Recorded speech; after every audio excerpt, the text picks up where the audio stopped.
Hey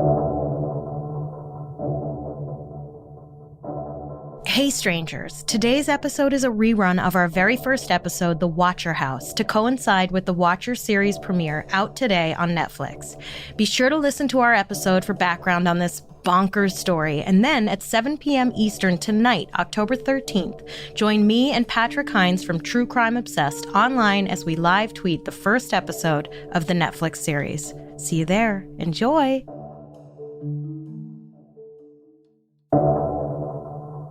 Have you ever bought a house?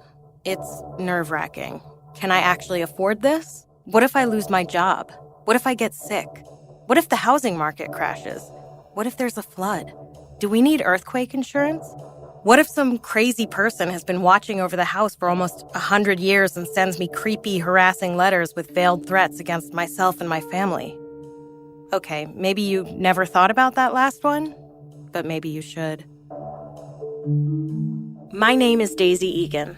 I'm a Tony Award-winning actor, a published writer, and a true crime obsessive. And this is Strange and Unexplained, a podcast that explores all the oddities that carry on right under our noses. On June 6th, 2014, Maria and Derek Broaddus and their 3 kids bought their dream home at 657 Boulevard in Westfield, New Jersey. I mean, obviously the kids didn't buy the house because kids are useless resource vampires. I should know. I have one. And yes, I love him very much. But if he asks for one more toy he'll never play with, I'll have to declare bankruptcy. Anyway, the Broaddus kids were 5, 8, and 10. The house was a 3,900 square foot, 6-bedroom, 3.5 bath mansion. They paid $1,355,657.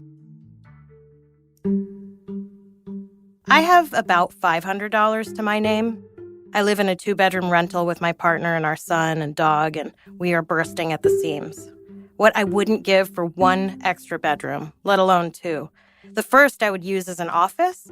The second I would completely soundproof so I could spend hours screaming the obscenities I hold in every day. The property taxes alone for the year the Broadduses bought the house were more than I was paying in rent that year. Of course, Los Angeles is no Westfield, New Jersey, but still. Before we continue, just a note about the name of the street this house sits on for clarification, and so I don't get a bunch of tweets telling me I'm an idiot, because I may be an idiot, but the address is 657 Boulevard, as in the name of the street is Boulevard. My editor read that and was like, "You forgot to put the name of the boulevard." And I was like, "No, the street is called Boulevard." And she said, "It's Boulevard Street?" And I was like, "No, it's just Boulevard." After 6 more rounds of the who's on first of street names game, she gave up and accepted the only logical answer. The city planners fell asleep in the middle of street naming day. Back to the Broadduses, who had purchased the house quietly without a for sale sign ever having been put out front. Hired a contractor to renovate because when spending $1.4 million on a home, you want to put your own stamp on it and make sure it doesn't remind you of whatever riffraff was there before you.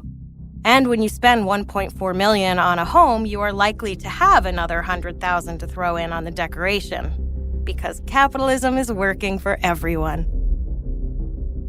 On June 9th, 3 days after the sale of the house was finalized, Derek went to the house at 657 Boulevard to oversee the construction. He checked the mailbox and found a letter addressed to the new owner. There was no return address. The letter read, "Dearest new neighbor at 657 Boulevard, allow me to welcome you to the neighborhood. How did you end up here? Did 657 Boulevard call to you with its force within? 657 Boulevard has been the subject of my family for decades now, and as it approaches its 110th birthday, I have been put in charge of watching and waiting for its second coming. My grandfather watched the house in the 1920s, and my father watched in the 1960s. It is now my time. Do you know the history of the house? Do you know what lies within the walls of 657 Boulevard? Why are you here? I will find out."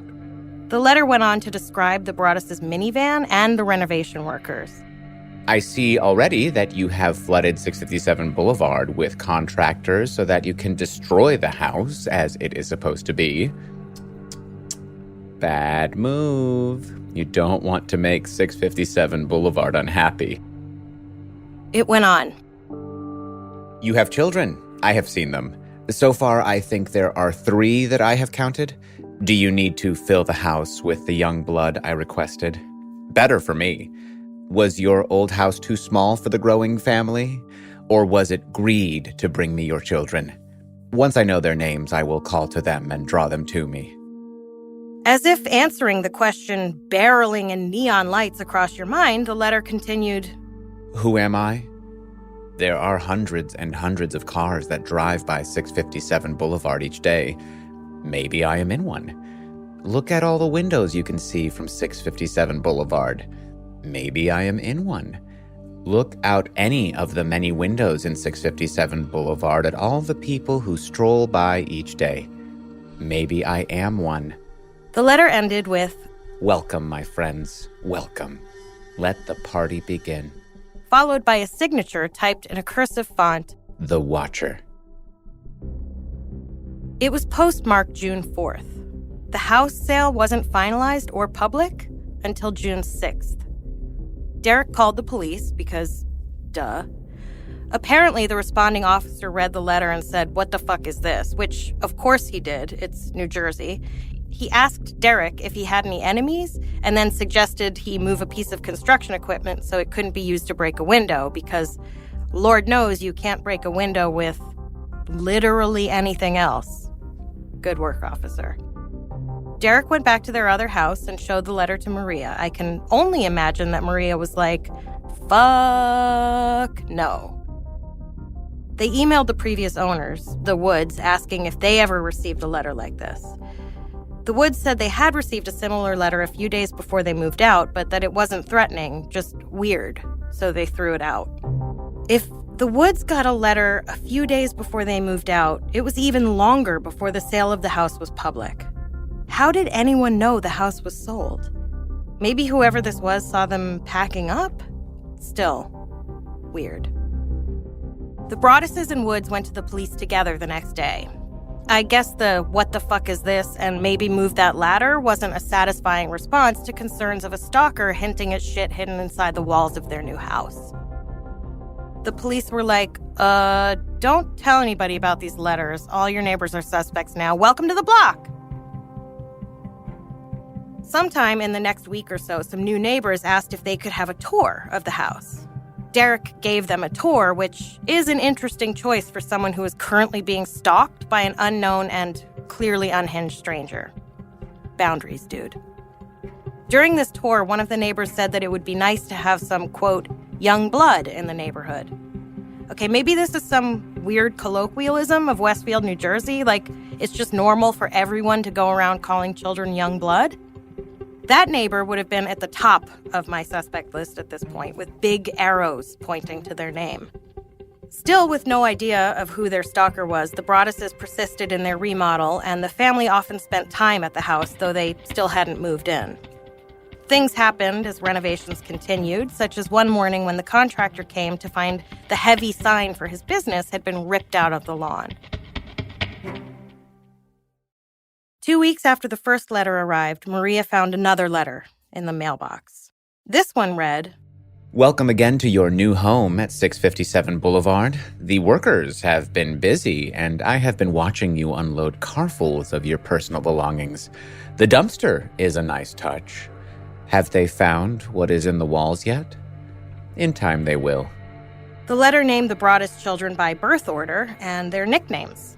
I am pleased to know your names now and the names of the young blood you have brought me.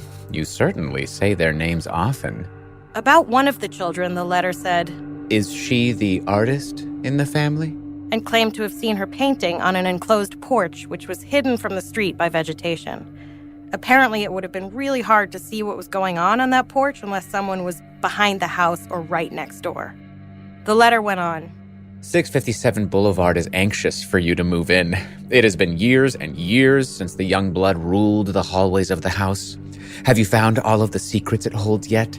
Will the young blood play in the basement, or are they too afraid to go down there alone? I would be very afraid if I were them. It is far away from the rest of the house. If you were upstairs, you would never hear them scream. Will they sleep in the attic, or will you all sleep on the second floor? Who has the bedrooms facing the street? I'll know as soon as you move in. It will help me to know who is in which bedroom. Then I can plan better. All of the windows and doors in 657 Boulevard allow me to watch you and track you as you move through the house. Who am I?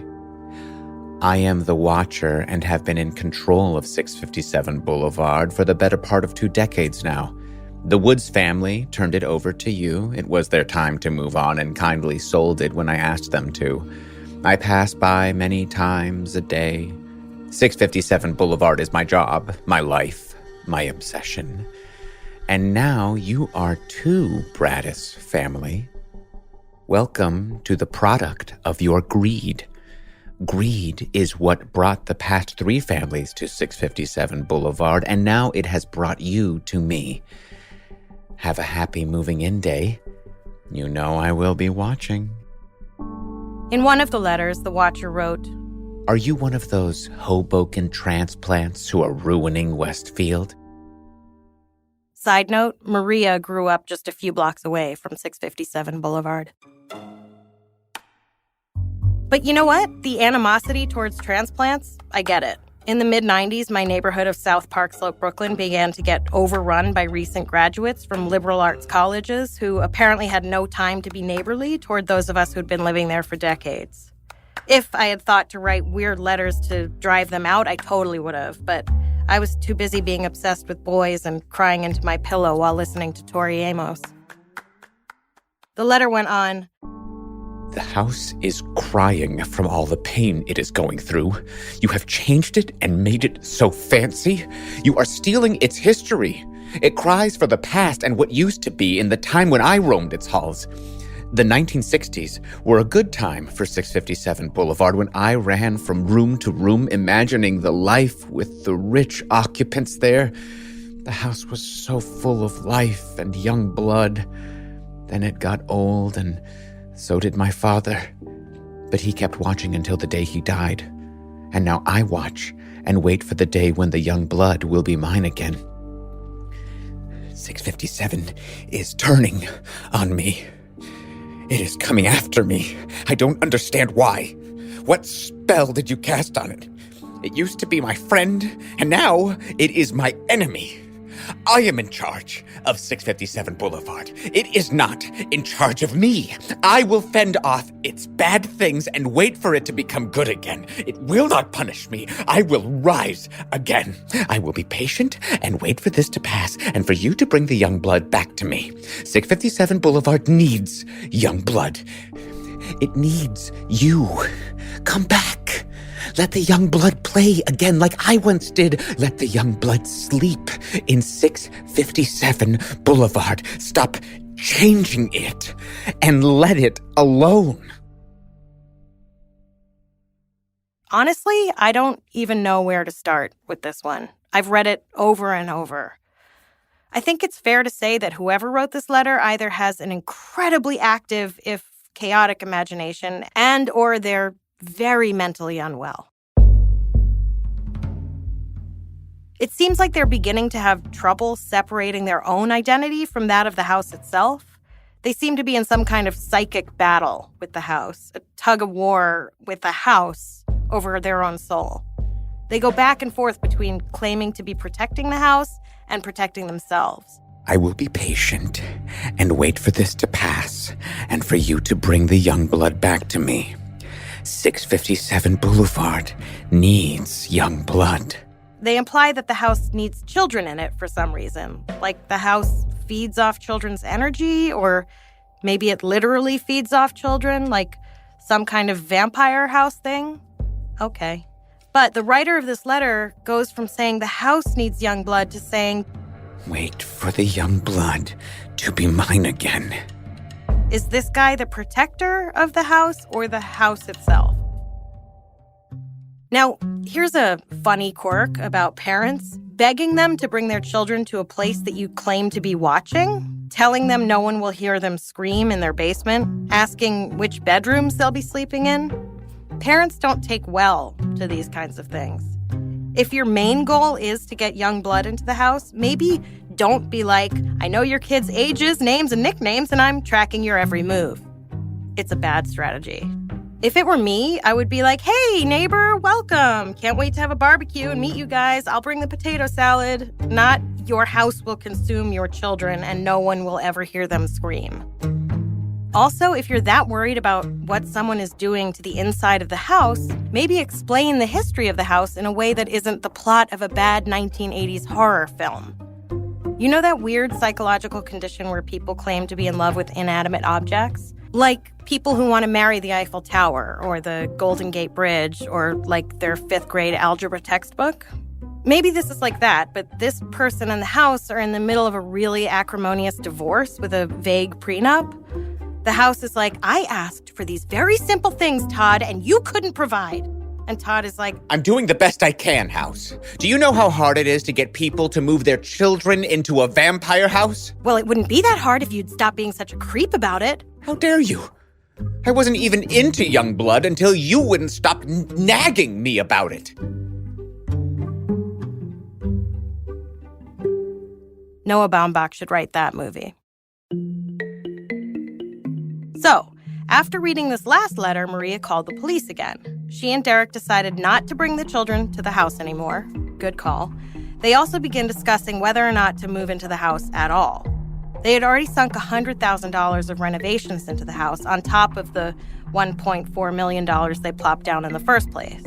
Now, I'm no housing market expert, nor have I ever had $1.5 million to sink into anything and assess how I feel about it, but it seems to me that this would have been the right time to put the house back on the market and hightail it the fuck out of New Jersey. After I squandered most of my savings from being a nominally famous child actor on Doc Martens' Manic Panic and thrift store clothes, I really leaned into the 90s, you guys. I had enough left over to buy a small house in North Hollywood. Very shortly after moving in, I began noticing young men walking by the house, pointing to my car in the driveway and saying things to each other in what I later found out was Armenian. When I would drive by the house they hung out at, they would point and leer at me. I was young and dumb, and it never occurred to me that these kids were having the same reaction to me that I had to the Vassar grads who showed up in my neighborhood in Brooklyn the decade before. But it was all it took to get me to sell the house and get out of there. In retrospect, it wasn't the smartest financial decision I ever made. The point is, I would have been out of that house at 657 Boulevard faster than a millionaire sells stocks on insider information. A few weeks later, another letter came. This one wasn't released to the public, but it's reported to have included, Where have you gone to? 657 Boulevard is missing you. 657 Boulevard needs a smarter spokesperson. At some point in all of this, the neighbors at 633 also received a letter from the Watcher. Unfortunately, they threw theirs out. I would love to know what that one said. Finally, the Broadduses put up surveillance cameras. After letter 1 or 2, I would have had every inch of that house, the yard, and the block covered by cameras. I would have hired someone to stake out the house 24/7. I would have done background checks on every single one of the construction workers working on the house and every single one of the neighbors. Also, what's in the walls? When someone ominously asks if you've found what's hidden inside the walls of your new house, maybe you'd want to, look into that? I don't know, X-ray the house or something, sonar that shit. When I was reading up on this story, I thought it's 100% one of the construction workers working on the house. Who else would have had that much access to the kind of information the Watcher had? But how would that have worked, exactly? They would have had to know about the sale of the house before anyone else. They would have had to mail the letter before the sale closed. They would have had to have known which construction company the Broadduses were going to hire, or somehow managed to get hired after the company had already taken the contract at 657 Boulevard, which definitely would have pointed to them as a suspect. And then what would that person have done anytime they had to perform actual construction tasks? The foreman or whatever says, George, knock down that wall, and he just, freezes or starts to cry. And then the boss would be like, what the hell is wrong with you? And he would say, what? I can't destroy the historical integrity of this house. The house wouldn't like it. It'll be mad. Also, I need some young blood ASAP. And then the boss would have made some kind of sexist joke about how George had better pull out his tampon and knock the damn wall down. It just doesn't work. The first suspect police looked at was the next-door neighbor. I'll call him ML. ML was in his 60s and lived with his 90-year-old mother and his siblings.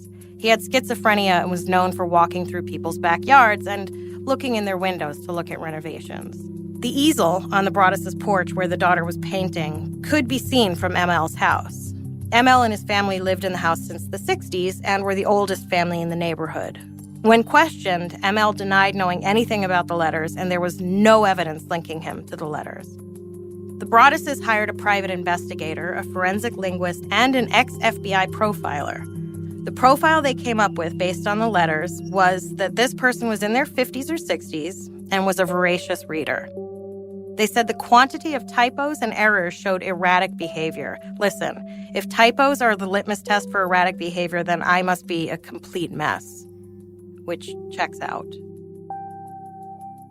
The profile also found a seething anger toward wealthy people, but, I mean, who isn't seethingly angry at wealthy people? Am I right? He also concluded that the lack of profanity, given the level of anger, suggested the writer was less macho, to which I say, fuck you. As a test, the Broadduses and the police sent a letter to ML and his family claiming 657 Boulevard was going to be demolished. Despite not getting another letter from the Watcher in response to this threat, the police brought ML in again for questioning and again got nothing useful. The Broadduses then hired a lawyer who brought photos to ML and his family showing that the easel was visible from their house. Once again, the family was like, bro, we have nothing to do with this. Bill Woodward, a house painter for the Broadduses, said that he noticed the neighbors living behind the Broadduses kept lawn chairs really close to their fence, facing the Broadduses' house. Oddly, though, it doesn't seem like those neighbors were harassed by the police nearly as much as ML and his family. There's no information on these neighbors being questioned or cleared. DNA was found on one of the envelopes the Watcher sent. It was female DNA, so naturally the investigators went back to ML and his family and asked for a DNA sample from ML's sister. It wasn't a match. Look, I know that in a horror movie, the house with the 90-year-old widow and her adult children, one of whom is gossiped about for being strange and wandering around looking in people's windows, is always the first suspect. But those are the people who always end up being the ones that stop the bad guy and save the day. Everyone knows this. ML and his family are clearly the Boo Radleys of this story. The reason I'm not saying his name is because he was cleared, and obviously he and his family have endured enough suspicion. It's probably a fucking nightmare for any of them to go grocery shopping anymore, what with the neighborhood knowing how guilty everyone thought they were. You can look it up, it's not a huge secret. I'm just not in the business of putting innocent people on blast, as the young people say.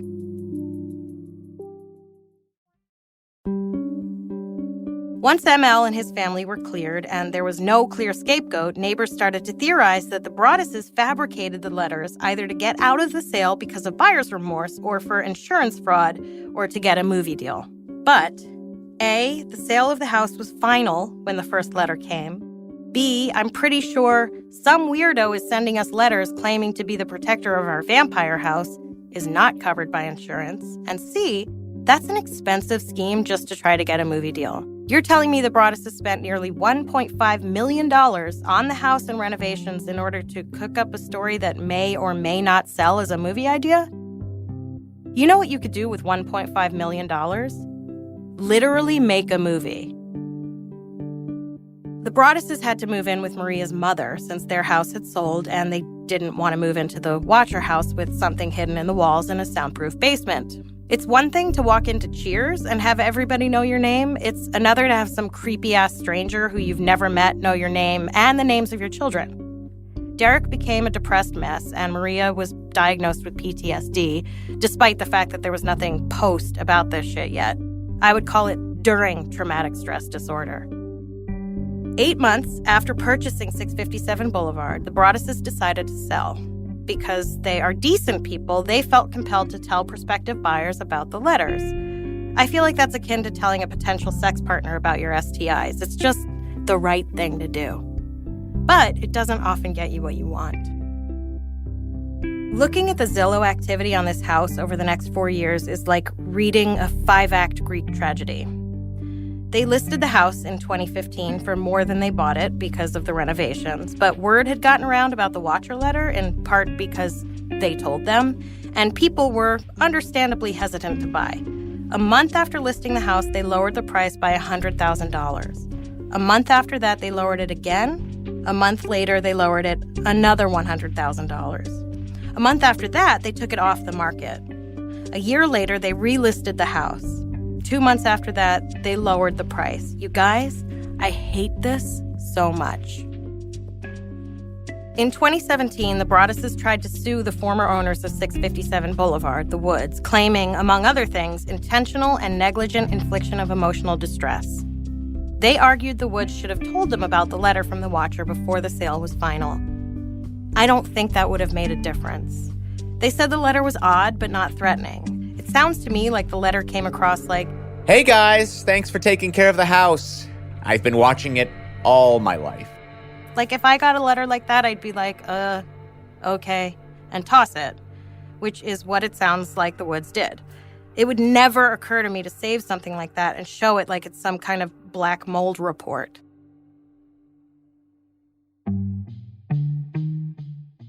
The Woods countersued for defamation of character. Both suits were dismissed because they were ridiculous. On Christmas Eve that same year, multiple neighbors received anonymous, hand-delivered letters that accused the recipients of spreading false information about the Broadduses. According to a piece about this whole nightmare in The Cut, the letters also included stories about, quote, recent acts of domestic terrorism in which signs of brewing mental illness had gone unnoticed. The letters were signed, Friends of the Broaddus Family. Derek later admitted to sending the letters at his wit's end in a desperate attempt to get people to stop throwing accusations around about his family. Bad look, Derek. Bad look. Not exactly a way to get your neighbors to stop theorizing that you were in fact behind the creepy letters. Maria and Derek managed to rent the house out sometime in 2018. I don't know how much disclosure they practiced with the renters. 2 weeks after moving in, the renters received a letter from the Watcher. It said, "Violent winds and bitter cold to the vile and spiteful Derek and his wench of a wife, Maria. You wonder who the Watcher is? Turn around, idiots. Maybe you even spoke to me, one of the so-called neighbors who has no idea who the Watcher could be. Or maybe you do know and are too scared to tell anyone. Good move. 657 Boulevard survived your attempted assault and stood strong with its army of supporters barricading its gates. My soldiers of the Boulevard followed my orders to a T. They carried out their mission and saved the soul of 657 Boulevard with my orders. All hail the Watcher!" It said that revenge could come in different ways. Maybe a car accident. Maybe a fire. Maybe something as simple as a mild illness that never seems to go away but makes you feel sick day after day after day after day after day. Maybe the mysterious death of a pet. Loved ones suddenly die. Planes and cars and bicycles crash. Bones break. And here's the craziest part. The renters were like, please install security cameras. Once again, if I had received a letter like that, there would have been a daisy-shaped hole in the fucking wall and a dust cloud following me out of town. Also, the Broadduses had taken the cameras down? What in the actual fuck? I'm not sure when they did this, but considering the Watcher remained at large, this seems a little useless. And also, is it just me or does the Watcher absolutely live in the house behind 657 Boulevard? The one with the chairs facing the neighbor's house? There's not much information about anyone looking into these people. This may be the weirdest thing about this whole story. Like, the letter literally says, look behind you, and nobody looks behind them? Derek took the letter to the police, and they said there was nothing they could do, which seems completely insane to me. If the very definition of the police is not to protect citizens and their property, then what is? A little less than a year after renting the house to the bravest or possibly dumbest renters on earth, the Broadduses relisted the house for sale for just under $1 million. 4 months later, in July of last year, someone with nerves of steel or brains of spaghetti bought the house at 657 Boulevard for $959,000, which is a real bargain considering. I desperately want to meet those people. There has been no word as to whether the new owners have received any threatening letters. I like to imagine that The Rock bought the house and comes out front once a day and yells, "Try me, motherfucker!" Does The Rock curse? Can we get someone on that? Apparently, Netflix bought the rights to the story in 2018. Henry Joost and Ariel Schulman from Paranormal Activity 3 and 4 are set to direct. So, maybe the neighbors were right, and this was all about a movie deal. Maybe it was Maria and Derek writing the letters after all. Maybe their whole plan was to put themselves and their family through 5 years of headaches and legal battles, live with Maria's mother, go into debt to buy another house to live in, and lose over $400,000 in the sale of a house they never got to live in, on the exceedingly rare chance that someone might be interested in making a movie that may or may not make money. It sounds like the American dream to me. In which case, well played, Maria and Derek. Well played. And Netflix, I know a great podcaster/screenwriter if you need one. Next time on Strange and Unexplained, a wealthy socialite and aspiring author steps out onto the icy streets of New York City in 1910 for a day of errands and never comes home. There is no trace of her anywhere. All that is left of Dorothy Arnold are wild rumors and speculation. We have a lot of fascinating and bizarre stories to share with you this season, but we want to hear your episode suggestions as well. If you have an idea for something we should cover, whether it's a well-known case or something that happened in your town that the world hasn't heard about yet, go to our website, strangeandunexplainedpod.com, and fill out the contact form. Strange and Unexplained is a production of the Obsessed Network and is produced by Becca DiGregorio and Natalie Grillo. This episode was written by me, Daisy Egan, edited by Eve Kerrigan, and researched by Jess McKillop. Our audio editor and mixer is Jennifer Swatek. Our social channels are run and managed by Amy Sapp. A complete list of our sources for each episode is available on our website. If you like our show, please help us out by rating and reviewing us on Apple Podcasts. Follow us on Instagram and Twitter. We are at SNUpod. And check out the Strange and Unexplained with Daisy Egan Facebook group to join in the conversation.